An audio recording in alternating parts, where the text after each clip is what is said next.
Ethics డిసిప్లిన్తో కూడుకున్న చదువు కావాలి. అలాంటి స్కూల్లో మనం జాయిన్ చేయాలి పిల్లల్ని అనుకుంటే ముదోల్లోని రవీంద్ర హై స్కూల్ ఉంది. ఆ హై స్కూల్లో జాయిన్ చేస్తే ఎథిక్స్ ఇటు పిల్లలకి ఎథిక్స్ గురించి తెలియజేయడము, ఇటు క్రమశిక్షణతో కూడిన విద్య బోధించడము జరుగుతుంది. అందులో వన్ ఆఫ్ ది డైరెక్టర్ అయిన ఏ సాయినాథ్తో ఇవాళ ఉన్నాము. ఈ స్కూల్ గురించి ఆయన తెలుసుకుందాం. నమస్కారం సార్. Good morning sir. నమస్కారం అండి. నా పేరు ఏ సాయినాథ్. ఇక్కడ one of the director cum ప్రిన్సిపాల్గా బాధ్యత నిర్వహిస్తున్నాను. ముందుగా మా తల్లిదండ్రులకు నమస్కారం తెలియజేసుకుంటున్నాను. ఎందుకంటే మాపై విశ్వాసం ఉంచి మా పాఠశాలకు పంపించడం జరుగుతుంది. వారికి కూడా మేము మా వంతుకు విలువైన విద్యను అందించడానికి మేము రెడీగా ఉన్నాము. ఈరోజు ఇక్కడికి విచ్చేసిన చట్టం కిషోర్ మరియు వారి టీం వారికి మేము హృదయపూర్వక ధన్యవాదాలు తెలియజేసుకుంటున్నాం సార్. స్కూల్ ఎప్పుడు స్థాపించబడింది? స్థాపించబడినప్పుడు స్ట్రెంత్ ఎంత, ఇప్పుడు స్ట్రెంత్ ఎంత? సార్, మా స్కూల్ను 2010లో స్థాపించడం జరిగింది. అప్పుడు మా పాఠశాల స్ట్రెంత్ ఓన్లీ 68 మందే. కానీ ఇప్పుడు మాకు సుమారుగా 850 మంది విద్యార్థులు, మరియు అందులో ముఖ్యంగా బాలికలు ఎక్కువగా ఇష్టపడి మా స్కూల్కు రావడం జరుగుతుంది సార్. స్కూల్లో ఫ్యాకల్టీని ఎట్లా సెలెక్ట్ చేసుకుంటారు? మా స్కూల్లో మొదటి స్టెప్లో వాళ్ళ యొక్క ఇంటర్వ్యూ తీసుకుంటాము. వారి యొక్క క్వాలిఫికేషన్ ఆధారంగా వారిని డెమో తీసుకుంటాము.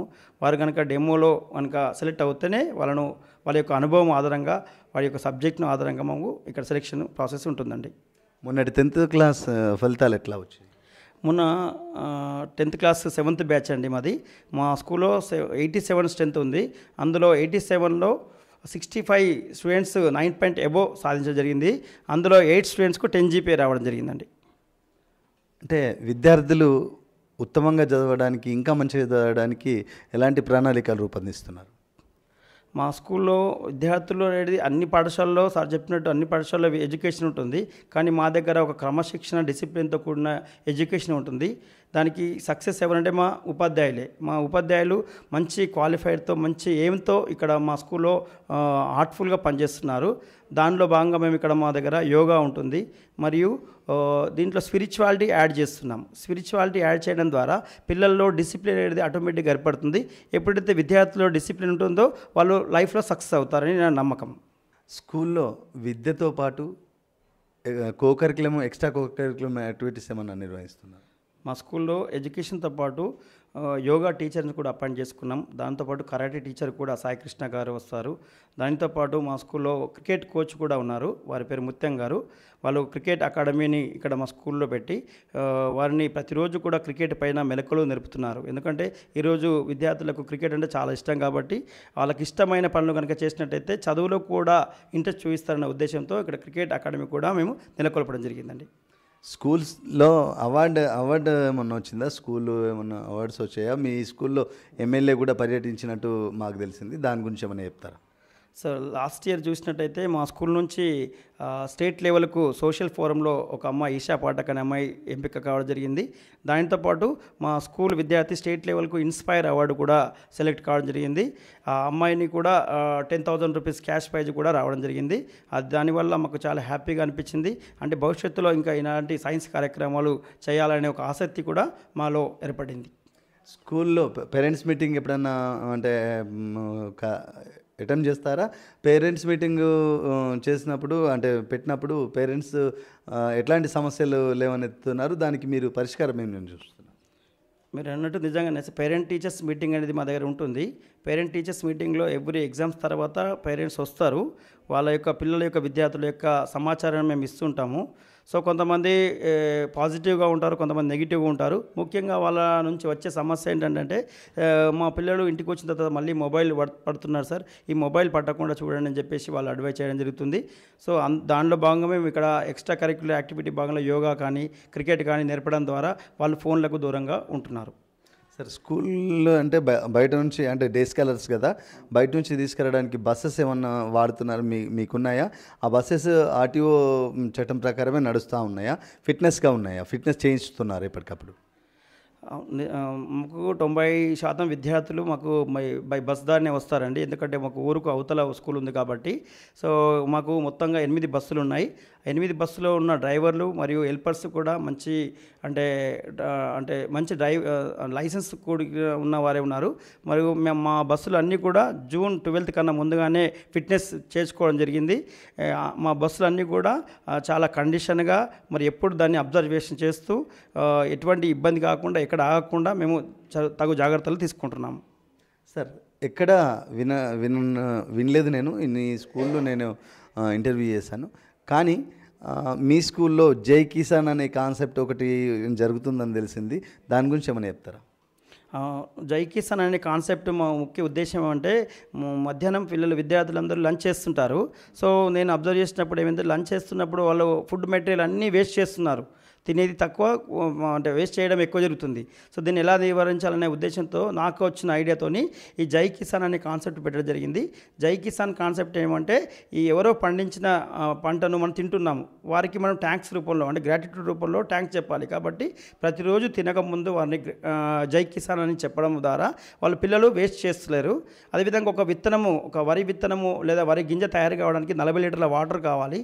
సో అంత వాల్యుబుల్ అయిన వాటర్తో ఉపయోగించి తయారైన విత్తనం వేస్ట్ చేస్తే ఎంత బాధ, అంటే అక్కడ రైతులను కించపరిచిన విధంగా అవుతుందన్న ఉద్దేశంతో సో ప్రతి విద్యార్థి కూడా లంచ్ టైంలో గుడ్ మార్నింగ్ గుడ్ ఆఫ్టర్నూన్ కాకుండా జై కిసాన్ అనే నినాదంతో వేస్ట్ చేయకుండా ప్రతి ఫుడ్ మెటీరియల్ను తినడం జరుగుతుంది. దీంట్లో మేము సక్సెస్ అయ్యాము. మా దగ్గర ఇది ఒక రోల్ మోడల్గా మా విద్యార్థులు మా టీచర్స్ ఫాలో అవుతున్నారు. సార్ ప్రాజెక్ట్ వర్క్స్ ఎక్కువ ఇస్తూ ఉంటారట. ప్రాజెక్ట్ వర్క్స్ ఎక్కువ ఇస్తూ ఉంటాంట విద్యార్థులకు. ఇప్పుడు మేము కూడా చూస్తున్నాము విజువల్స్లో ప్రాజెక్ట్ వర్క్ కనిపిస్తూ ఉంది. దానివల్ల ఉపయోగం ఏంటి అంటారు పిల్లలకి? సో ఇప్పుడు ఎన్సిపి ప్రకారము మరి ఎన్ఈపి ప్రకారము విద్యార్థులకు ఇన్వాల్వ్మెంట్ అనేది ఇంపార్టెంట్. కాబట్టి మా స్కూల్లో మా టీచర్స్ ప్రాజెక్ట్ వర్క్స్ ఇవ్వడం జరుగుతుంది. అంటే హోంవర్క్ అనేది చేయడం అనేది ఒక కరెక్ట్ విధానం కాదు, కానీ ప్రాజెక్టు వర్క్ వల్ల వాళ్ళు సెల్ఫ్గా ఇన్వాల్వ్మెంట్ అవుతారు. వాళ్ళు నేర్చుకున్నామనే ఒక అవగాహన ఏర్పడుతుంది. సో ఎప్పుడైతే వాళ్ళు ఇన్వాల్వ్మెంట్ నేర్చుకుంటారో జీవితంలో మర్చిపోని ఒక కాన్సెప్ట్ ఏర్పడుతుంది. కాబట్టి మా స్కూల్లో ప్రతి teacher, even Hindi subject teacher కూడా ప్రాజెక్ట్ వర్క్ ఇవ్వడం జరుగుతుంది. వాళ్ళు చేసిన ప్రాజెక్ట్ను ప్రతిరోజు అసెంబ్లీలో వాళ్ళని అందరి ముందర ప్రదర్శించబడుతుంది. దాని తర్వాత వాళ్ళ క్లాస్ రూమ్లో పేస్ట్ చేయడం జరుగుతుంది. దీనివల్ల మిగతా విద్యార్థులు కూడా ఇన్స్పైర్ అయ్యి వాటిని చూస్తూ మర్చిపోకుండా ఉండే విధంగా ఈ ప్రాజెక్ట్ వర్క్ మాకు ఉపయోగపడుతుంది. సరే, ఈ లఫీ క్లబ్ అంటే ఏంటి? ఈ క్లాస్ రూమ్ అసెంబ్లింగ్ అంటే ఏంటి సార్? అది జయించడం వల్ల పిల్లలకి ఎట్లాంటి? లాఫింగ్ క్లబ్ అంటే ఇప్పుడు మార్నింగ్ ఉదయం నుండి సాయంత్రం 4:30 గంటల వరకు పిల్లలు అలసిపోతుంటారు. సో ఈ విధంగా అలసిపోయిన శరీరంతోనే మళ్ళీ ఇంటికి పోతే వాళ్ళు ఉత్సాహంగా ఉండలేరు. కాబట్టి మా స్కూల్లో లాస్ట్ పీరియడ్ ఒక 1 minute లాఫింగ్ క్లబ్ ఉంటుంది. ఆ లాఫింగ్ క్లబ్లో విద్యార్థులందరూ వాళ్ళకి ఇష్టమైన విధంగా నవ్వుతూ ఉంటారు. ఈ నవ్వడం ద్వారా మనలో ఉన్న అనేక నాడులు యాక్టివ్ అయిపోయి పిల్లడు పొద్దున్నుంచి అనుభవించిన స్ట్రెస్ నుంచి కోలుకొని హ్యాపీగా మళ్ళీ ఇంటికి వెళ్ళే అవకాశం ఉంటుంది. అక్కడ కూడా యాక్టివ్గా ఉండే విధంగా ఉంటుంది. అదేవిధంగా క్లాస్ రూమ్ అసెంబ్లీ అన్నారు కదా సార్, ఈ అసెంబ్లీ అంటే మనము స్టేజ్లో ఒక 4-5 విద్యార్థులు మాత్రమే ఇన్వాల్వ్ చేయవచ్చు. అదే క్లాస్ రూమ్ అసెంబ్లీలో ప్రతిరోజు మేము ప్రతి క్లాస్లో 4 విద్యార్థులు ఆ క్లాస్ రూమ్ అసెంబ్లీ చేయడం ద్వారా వారిలో కూడా లీడర్షిప్ క్వాలిటీ పెరిగి అంటే స్టేజ్ ఫియర్ అనేది పోయే అవకాశం ఉంటుంది.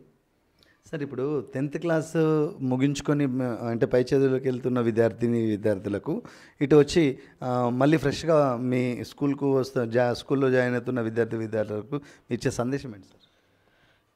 మా ఉద్దేశం అంటే 10th క్లాస్ ఇక్కడ పాస్ అయిన తర్వాత అయిపోయిన విద్యార్థులు ఒక మంచి స్థాయిలో ఒక మంచి పొజిషన్లో ఉండాలని మా కాన్సెప్టు.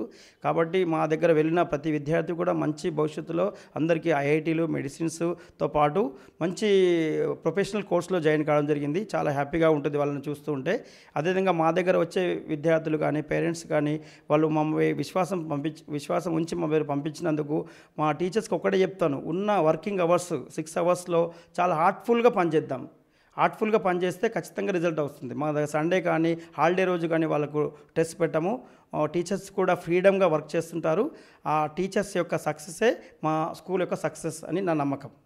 అసలు ఏంటి సార్ మీ ఏమేంటి? ఎందుకు తక్కువ ఫీజులతో ఇంత ఇంత ఇంత ఖర్చు పెట్టుకుంటూ పిల్లల్ని చదివిస్తూ ఉన్నారు? అసలు ఏమేంటి సార్ మీది? ఎందుకంటే నేటి బాలలే రేపటి పౌరులు అంటారు.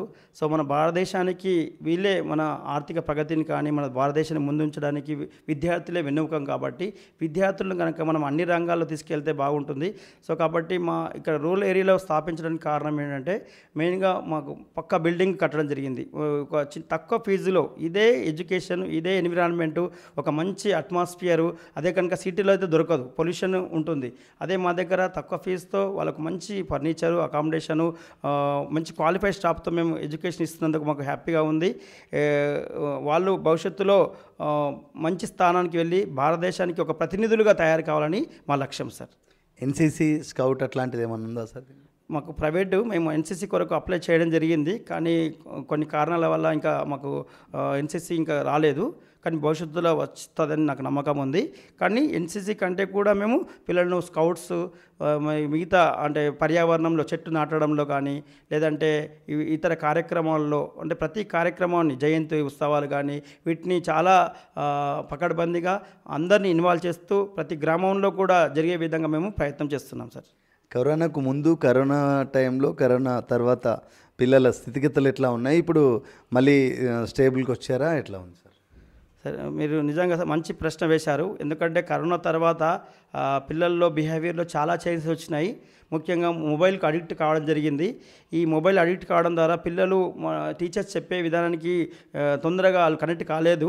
కానీ లాస్ట్ ఇయర్కు ఇప్పటికి చాలా చేంజెస్ వచ్చినాయి. కానీ కరోనాను థ్యాంక్స్ చెప్పాలి. ఎందుకంటే ఈ కరోనా మూలంగానే టీచర్స్ యొక్క ఇంపార్టెన్స్ తెలిసింది. ఎన్ని టెక్నాలజీ వచ్చినా ఎంత ఇదైనా కానీ టీచర్స్కి ప్రత్యామ్నాయం ఎవరు లేదని చెప్పేసి ఒక రుజువైంది. Thanks to corona. దానివల్ల పిల్లలు కూడా ఇప్పుడు పుస్తకాల పైన మంచి చదువుతున్నారు, మొబైల్కు దూరంగా ఉంటున్నారు. కరోనా వల్ల కూడా చాలా అంటే టెక్నాలజీ పరంగా మనం నేర్చుకున్నాము. టెక్నాలజీ ఎన్నో తెలియని విషయాలు ఎక్కడో ఢిల్లీలో కార్పొరేట్ ఎక్కడో సంస్థలు జరిగేవి జూమ్ మీటింగ్లు కూడా మా దగ్గర కూడా పెట్టడం జరిగింది. ఆ టెక్నాలజీతో పాటు ఇప్పుడు ఈ చదువు పైన కూడా అంటే ఎంకరేజ్ చేస్తూ వాళ్ళు ముందు తీసుకెళ్తున్నామండి. రవీంద్ర స్కూల్ యొక్క ప్రత్యేకతలు ఏంటి సార్? రవీంద్ర హై స్కూల్ ముఖ్యంగా మెయిన్గా ప్లే గ్రౌండ్ ఉంటుంది. మెయిన్గా స్పెషల్గా విలేజెస్లో ఉండడం వల్ల అన్ని కాంపిటేటివ్ ఎగ్జామ్స్ మేము ప్రిపేర్ చేయిస్తాం. గురుకులాలో కూడా సుమారుగా ప్రతి ఇయర్ మా దగ్గర నుంచి 50 నుంచి 60 మంది విద్యార్థులు సెలెక్ట్ అవుతారు. అదేవిధంగా పాలిటెక్నిక్లో రీసెంట్గా 405, 806, 900 ఈ విధంగా 1000 లోపల 8 మంది విద్యార్థులు కూడా ర్యాంక్ సాధించారు. అదేవిధంగా సిఓఈకి ప్రతి ఇయర్ మా దగ్గర నుంచి 2-3 విద్యార్థులు సెలెక్ట్ అవుతారు. దాంతోపాటు కరాటేలో కానీ యోగాలో కానీ రాష్ట్ర స్థాయిలో మా పిల్లలు సెలెక్ట్ కావడం జరుగుతుంది. నిజంగా మాకు చాలా హ్యాపీగా ఉంది. ఎందుకంటే ఒక కార్పొరేట్ స్కూల్లో వాళ్ళు అందించని ఎడ్యుకేషను, అదేవిధంగా కార్పొరేట్ స్కూల్లో సాధించని ప్రగతిని మారుమూల గ్రామమైన ముదోల్లో రవీంద్ర స్కూల్లో సాధిస్తున్నామంటే మాకు ఇంతకంటే హ్యాపీనెస్ ఏది లేదు. బడ్జెట్ స్కూల్కి ఉన్న కార్పొరేట్ స్కూల్కి వ్యత్యాసం ఏంటి సార్? కార్పొరేట్ స్కూల్ అంటే సార్ మీకు తెలుసు, అది ఒక అంటే బయట ప్లే గ్రౌండ్ ఉండదు. ఒక చిన్న అపార్ట్మెంట్లోనే పిల్లలను ఒక 4 గదుల్లోనే ఉంచేటట్టు ప్రయత్నం చేస్తారు. ఫీజులు కూడా ఎక్కువగా ఉంటాయి. వాళ్ళ యొక్క అడ్వర్టైజ్మెంట్ ఎక్కువ ఉంటుంది. మా దగ్గర అడ్వర్టైజ్మెంట్ కానీ మరియు వాటిని బయట సోషల్ మీడియాలో ఎక్కువ ప్రచారం కానీ ఉండకుండా నిజమైన ఎడ్యుకేషన్ ఇవ్వడానికి మేము ప్రయత్నం చేస్తున్నాము. అందులో మేము ఇంకా ప్రయత్నం చేస్తూనే ఉంటాము మంచి ఎడ్యుకేషన్ ఇవ్వడానికి ప్రయత్నం. బడ్జెట్ స్కూల్ అంటేనే ఒక నిరుద్యోగులతో, అంటే ఇప్పుడు నిరుద్యోగులు చాలామంది ఉన్నారు కాబట్టి వాళ్ళందరికీ సుమారుగా మా దగ్గర 45 మంది ఉపాధ్యాయులు పనిచేస్తున్నారు. వారందరికీ ఉపాధి ఇస్తున్నామన్న ఒక ఆనందం కూడా ఉంది సార్ మాకు. దండన లేని విద్య దండగా అంటారు సార్. ఈ మధ్యలో అంటే పిల్లలు మంచిగా చదవాలి కానీ పిల్లలని టీచర్ కొట్టకూడదు, అంటే గిచ్చాలి కానీ నొప్పి రాకూడదు అన్నట్టు బిహేవ్ చేస్తూ ఉన్నారు తల్లిదండ్రులు కొంతమంది. అయితే వాళ్ళకు మీరేం చెప్పాలనుకుంటున్నారు? దీన్ని సమర్థిస్తారా? దండన లేని విద్యని సమర్థిస్తారా మీరు? నిజంగా అంటే విద్యా హక్కు చట్ట ప్రకారం పిల్లలను ఎటువంటిగా మనము పనిష్మెంట్ ఇవ్వరాదు. ఎందుకంటే దాని ఉద్దేశం ఏమంటే పనిష్మెంట్ ఇవ్వడం ద్వారా పిల్లలు స్కూల్కు రావడానికి ఇష్టపడడం వల్ల వాళ్ళు డ్రాప్ అయ్యే అవకాశం ఉంటుంది. వాళ్ళు సమాజంలో ఒక చట్ట విరోధంగా పనులు చేసే అవకాశం ఉంటుంది అనే ఉద్దేశంతో దండన విధించరాదని చెప్పారు. సో కానీ అప్పుడప్పుడు పిల్లలను మనము అంటే రెస్పెక్టబుల్గా వాళ్ళని కనుక ట్రీట్ చేసినట్లయితే, వాళ్ళని ఎంకరేజ్ చేసినట్లయితే పిల్లల్లో కూడా మార్పు వస్తుంది. సో దండనతోనే మాత్రమే రిజల్ట్ వస్తుందంటే మాత్రం తప్పు. కానీ అప్పుడు అనుకోకుండా ఏ పిల్లల్లో పైన కూడా మాకు కోపము పగ ఉండదు, కానీ అనుకోకుండా ఒక్కోసారి జరిగిపోతుంటుంది. సో అది జరగద్దని అనుకుంటాం. సో దాన్ని కూడా పేరెంట్స్ను ఒక ఉందాగా భావించి ఒక తప్పు ఒక తల్లిగా చేస్తే ఒక చిన్న పొరపాటు ఎట్లా జరుగుతుందో అట్లా అనుకొని క్షమించే గుణం కనుక ఉన్నట్లయితే మేము ఇంకా మంచి రాణించే అవకాశం ఉంటుంది. మీకు ప్లేయింగ్ స్కూల్ కూడా ఉంది, దాని గురించి ఏమైనా చెప్తారా? అవును, మాకు ఇక్కడ రవీంద్ర ప్లే స్కూల్ అని ఉంది. మా ఓల్డ్ బిల్డింగ్లో రవీంద్ర ప్లే స్కూల్ రన్ చేస్తాము. అక్కడ నర్సరీ నుంచి ఫస్ట్ వరకు ఉంటుంది. అక్కడ కూడా మంచి క్వాలిఫైడ్ స్టాఫ్, మంచి డిఎడ్ అయిన వాళ్ళు ఉన్నారు. వాళ్ళను ప్లేవే చేస్తూ మంచి టీచింగ్ ఎయిడ్స్, మంచిగా టీచింగ్ మెటీరియల్ వాడుతూ వాళ్ళను బోధించడం జరుగుతుంది. అందులో కూడా వాళ్ళకు కేరింగ్ బాగా ఎక్కువ ఉంటుంది. ముఖ్యంగా వాళ్ళు చిన్నపిల్లలు వాష్రూమ్కి వెళ్ళడం కానీ లేదంటే సరిగ్గా తినకపోవడం కానీ జరుగుతుంది. సో మా స్టాఫ్ అందరూ కూడా ఒక మదర్ లాగా వాళ్ళని ట్రీట్ చేస్తూ బోధించడం జరుగుతుంది. చాలా హ్యాపీగా ఉందండి. ప్రతి శుక్రవారము పిల్లలు, ఇందాక విజువల్స్లో చూసాం మేము, ప్రతి శుక్రవారం పిల్లలు వాళ్ళకు వాళ్ళు సరస్వతి మాతకు పూజ చేయడము, ఒకరికి టెంకాయ తీసుకెళ్ళడం అట్లాంటి అలైన్మెంట్ చేసుకొని పూజ చేస్తూ ఉన్నానంట. దాని గురించి ఏమైనా చెప్తారా? అంటే పిల్లల్లో కూడా భక్తి అనేది ఇంపార్టెంట్ అండి. కాబట్టి మా దగ్గర ప్రతి శుక్రవారము క్లాస్లోనే కొంతమంది విద్యార్థులందరూ కలిసి ఒకరు టెంకాయ తేవడము, సరస్వతి మాత ఫోటో తేవడము, పూలదండలు తేవడము, అగరబత్తీలు తేవడము, ఆ పూజ చేయడం అనేది వాళ్ళే చేస్తుంటారు. ఆ చేయడము మరియు ప్రసాదాలు ఒకరొకరు ఇచ్చుకోవడము, దీని ద్వారా కూడా అనేకంగా స్కిల్స్ డెవలప్ అవుతాయి. కమ్యూనికేషన్ స్కిల్స్ డెవలప్ కావడం ద్వారా కూడా భవిష్యత్తులో భక్తి అనే ఒక మార్గం అనేది ఏర్పడుతుంది. చెడు వైపు వెళ్లకుండా ఈ విధంగా ఈ పూజ విధానం అనేది ఉపయోగపడుతుందని నేను అనుకుంటున్నాను సార్. ఈ ఎథిక్స్ అనే డిసిప్లిన్కి మీరు ఎక్కువ ఇది ఇస్తూ ఉన్నారు, పిల్లల్లో నింపుతూ ఉన్నారు. ఎట్లా ఎట్లా ఎట్లా మీకు ఆలోచన వచ్చింది? ఎందుకంటే చదువుతో పాటు ఎథిక్స్ అనేది ఇంపార్టెంట్, క్రమశిక్షణ అనేది ఇంపార్టెంట్. డిసిప్లిన్ లేకపోతే గాలిపటానికి దారం లేని వంటిదండి. కాబట్టి డిసిప్లిన్ అనేది ఇంపార్టెంట్. డిసిప్లిన్ కనుక ఉన్నట్లయితే వాడు ఇప్పుడు చదువులో వెనుకబడి ఉన్నప్పటికీ కూడా భవిష్యత్తులో మంచి స్థాయికి వెళ్తారు. ఎగ్జాంపుల్ చాలా ఉన్నాయి. నా క్లాస్మేటే మా మిత్రుడు క్లాస్లో చివరి అబ్బాయి, కానీ ఈరోజు ఒక మంచి గ్రేట్ బిజినెస్ మ్యాన్గా అయ్యాడు. అంటే నాలెడ్జ్ ఉంటేనే కాదు, డిసిప్లిను విలువలతో కూడిన విద్య ఉంటే ఆ పిల్లడు సక్సెస్ అవుతుందని నాకు నమ్మకం ఉందండి.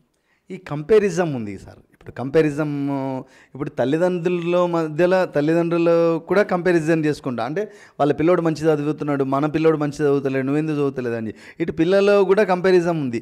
అరే వాడికి మంచి మార్కులు వచ్చినాయి, నాకెందుకు రాలేదు అని చెప్పి కంపారిజం ఉంది. దీన్ని సమర్థిస్తారా మీరు? సో కంపారిజన్ చేయకూడదు నా దృష్టిలో. ఎందుకంటే ఎవరి ప్రత్యేకత వారిదే. ఎగ్జాంపుల్, గులాబీ పువ్వు ముళ్ళు ఉంటుంది, కానీ గులాబీ పువ్వు ప్రత్యేకత గులాబీ పువ్వు ఉంటుంది. మల్లె పువ్వు చిన్నగా ఉంటుంది, కానీ దాని స్మెల్ వేరే ఉంటుంది, దాని ప్రత్యేకత దానికే. సో నేచర్గా మన ప్రకృతే ఎవరి ప్రత్యేకత వారికి ఇచ్చింది. మరి మన పిల్లడి ప్రత్యేకత మనకు తెలుసు, వాడు ఎందులో ఉంది, వాడికి టాలెంట్. సో వాడికి టాలెంట్ డ్రాయింగ్లో ఉన్నప్పుడు డ్రాయింగ్లో ఎంకరేజ్ చేయాలి, వాడికి డ్యాన్స్లో ఉన్నప్పుడు డ్యాన్స్లో ఎంకరేజ్ చేయాలి. చదువు ఒక్కటి చూసుకొని మా పిల్లడికి ఏం రాదు అనే కాన్సెప్ట్ ఉండకూడదు. ఇతరులు ఫస్ట్ ర్యాంక్ వచ్చింది, మా అబ్బాయికి రావట్లేదని చెప్పేసి కూడా మీరు వాళ్ళ ముందర కంపేర్ చేయడం అనేది కరెక్ట్ పద్ధతి కాదు. పిల్లల్ని ఎంకరేజ్ చేయాలి. ఎవరైతే పేరెంట్స్ ఎంకరేజ్ చేస్తారో ఆ పిల్లలు ఖచ్చితంగా మంచి స్థాయికి వెళ్ళే అవకాశం ఉంది. చివరిగా విద్యార్థులకి వాళ్ళ తల్లిదండ్రులకి మీరు ఇచ్చే సందేశం ఏంటి?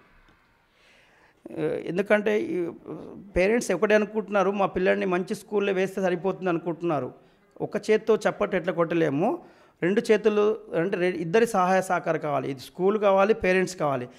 ఏ పేరెంట్స్ అయితే పిల్లలకు సపోర్ట్గా ఉంటారో, ఇంటికి వచ్చిన తర్వాత వాడి గురించి తెలుసుకుంటారో, వాడికి సమయం ఇస్తారో, అలాంటి అలాంటి పిల్లలే మాత్రమే సక్సెస్ అవుతారు. కాబట్టి సమయం లేదని చెప్పేసి పిల్లలకు దూరంగా ఉండే పేరెంట్స్ మాత్రం వాళ్ళ పిల్లలు సక్సెస్ కావాలని కోరుకోవడం తప్పు. కాబట్టి నా విన్నపం ఏమంటే ప్రతి పేరెంటు తమ పిల్లలతో కొంత సమయం గడపండి. అట్లీస్ట్ ఒక హాఫ్ అన్ అవర్ 1 అవర్ గడిపినట్లయితే మీ పిల్లలు అద్భుతాలు సృష్టిస్తారు. There is no doubt. Director Sainath గారు ఏమని చెప్తా ఉన్నారంటే, పిల్లలని మనం స్కూల్కు పంపగానే మన పని అయిపోయింది, ఇంకా వాళ్ళే చూసుకుంటారు, టీచర్సే చూసుకుంటారు, లేకపోతే స్కూలే చూసుకుంటుంది అనుకోకుండా ఇంటికి వచ్చిన తర్వాత హోంవర్క్ ఏమి ఇచ్చిండ్రు, ఏం చెప్పిండ్రు, స్కూల్లో ఏం చెప్పిండ్రు అని తెలుసుకోగలగాలి. ఇటు వచ్చి స్కూల్కి వచ్చి పేరెంట్స్ ప్రిన్సిపల్, ఇక్కడ ఎండి కానీ ప్రిన్సిపల్ కానీ ఇటు ఫ్యాకల్టీని కానీ అడగగలగాలి, ఎట్లా చదువుతున్నారు మా పిల్లలు, ఎట్లా చదువుతున్నారు, దీంట్లో వీక్ ఉన్నారా, ఎన్నిలోనూ వీక్ ఉన్నారు అని తెలుసుకోగలగాలి. ఇటు ఎథిక్స్, ఇటు డిసిప్లిన్తో పిల్లలు ఎట్లయితే మూవ్ అవుతారో, ముందుకు వెళ్తారో ఆ పిల్లలు సక్సెస్ పదంలో ఉంటారు అని చెప్పి చెప్తా ఉన్నారు. చూస్తూనే ఉండండి చట్టం టీవీ.